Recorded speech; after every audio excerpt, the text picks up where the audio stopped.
Okay, turning now to a live look over the state capitol on your Thursday morning. Texas is no stranger to being in a spotlight, but political experts say they've never seen anything quite like this in the day 4 of this redistricting showdown. Texas House Democrats continue to break quorum and push back on GOP-led redistricting efforts. We want to go back to our own Jalissa Garza live in the newsroom, tracking the latest as it unfolds. And Jalissa, you've been digging into the history of all of this because Texas is no stranger to redistricting. So how does it connect to what we're seeing today?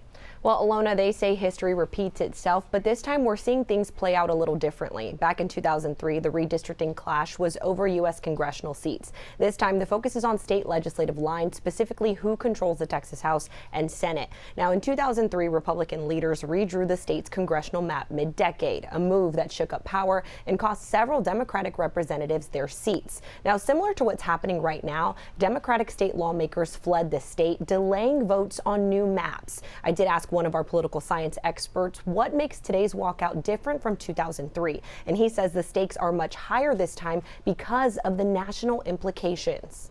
And you've got much of the driving force of this coming from the White House itself.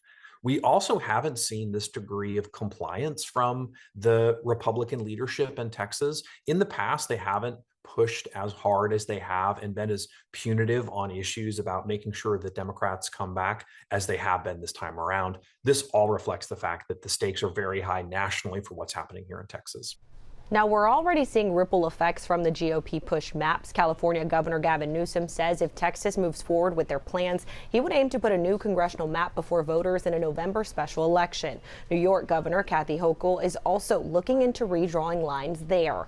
And it's not just those states. Our expert says the White House has been pushing other states to follow Texas's lead. Missouri and Indiana are considering changes too. Vice President J.D. Vance is in Indiana this week talking with the governor there. So when we say the stakes are high, this shows just how much is on the line. Alona. This has become a major national conversation, and as we're seeing now, more action being taken as well. Jalissa, how much more could this escalate? Well, unless Congress steps in to say it's not okay to redistrict mid-decade, this could set a major precedent. Political experts say the fact that the executive branch is now pressuring states to redistrict, that's something we haven't seen before. So we'll dive deeper into the legal questions of it all coming up at 8 a.m. Alona. All right, Jalissa, thank you for the update.